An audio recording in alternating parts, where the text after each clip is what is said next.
চলুন আবার ফিরে এসেছি আমার একটা রেকর্ডিং প্রোগ্রামে।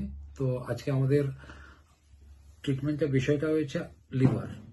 তো লিভারে আমরা মেনলি আয়ুর্বেদা সম্বন্ধে, আমি আয়ুর্বেদাকে নিয়ে, যেহেতু আমি আয়ুর্বেদা কনসালটেন্ট, আয়ুর্বেদা ডক্টর, তো আয়ুর্বেদা নিয়ে বলবো। লিভারে আমরা আয়ুর্বেদাতে ট্রিটমেন্টে যে মেনলি যেটা ফোকাস করি আমরা, natural herbs, lifestyle and food habit, এগুলোকে মেনটেন করি, কিন্তু আমরা লিভার ডিজিজটাকে রিকভার করি কিংবা প্রত্যেকটা মানুষদের সুস্থ করি, আর সুস্থ করার জায়গাটাও দিতে পেরেছি আজ অবধি।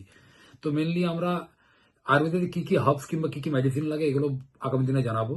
কি মানে কমন যেগুলো আপনারা ইজিলি নিজেকে এদিক ওদিকে অ্যাভেলেবল করে কনজিউম করতে পারেন, যাতে আপনারা ভালো থাকতে পারবেন। কিন্তু মেনলি হয়েছে আয়ুর্বেদাতে মেডিসিনের তো একটা পরে ব্যাপার, কষ্ট হলে তো ডাক্তারখানা যেতেই হবে, দেখাতেই হবে, কিন্তু তার আগে you have to be maintain your food habit, your ডাইট।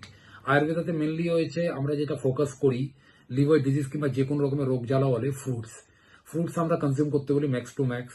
ভেজিটেবল আমরা কনজিউম করতে বলি, green vegetables, whole grains, brown rice কিংবা আটা, ময়দা বাদ দিয়ে এগুলো আমরা কনজিউম করতে বলি। এছাড়া হার্বাল কিছু সেগমেন্ট, আমলকি টামলকি কিংবা হর্তকি বৌরকি, এই ধরনের কাপ করে আপনারা যদি কনজিউম করতে পারেন, এটা তো দেখবেন আগামী দিনে নিজেকে অনেকটা সুস্থ রাখতে পারবেন। হেলথি ফ্যাট আমরা কনজিউম করতে বলি। হেলথি ফ্যাট বলতে ঘি, কোকোনাট অয়েল, অলিভ অয়েল, এগুলোতে যদি আপনারা রান্না করেন অনেকটা নিজেকে সুস্থ রাখতে পারবেন, আপনাদের লিভারে সমস্যাগুলো আসবে না। এছাড়া আমরা ম্যাক্সিমাম লোকেদের বলি avoid process food, junk food, অত্যাধিক নুন, মিষ্টি, এক্সেস সল্ট, যেটা স্পাইসি খাবার, অ্যালকোহল, এগুলো আমরা কনজিউম করতে বারণ করি। অ্যাপার্ট অফ দ্যাট, লাইফস্টাইলটাকে ঠিকঠাক রাখতে বলি। ওয়াক আপ আর্লি, সকাল সকালে আর্লি মর্নিং চেষ্টা করবেন ঘুম থেকে উঠে যাওয়ার জন্য। এতে কি হয়, আপনি অনেকটা নিজেকে সুস্থ রাখতে পারবেন। প্র্যাকটিস চেষ্টা করবেন যোগা, প্রাণায়াম কিংবা মর্নিং ওয়াক। ডেলি মেডিকেশন চেষ্টা করবেন, মানে এতে কি স্ট্রেসটা যদি আপনার রিডিউস হয়, আপনি নিজেকে অনেকটা সুস্থ রাখতে পারবেন।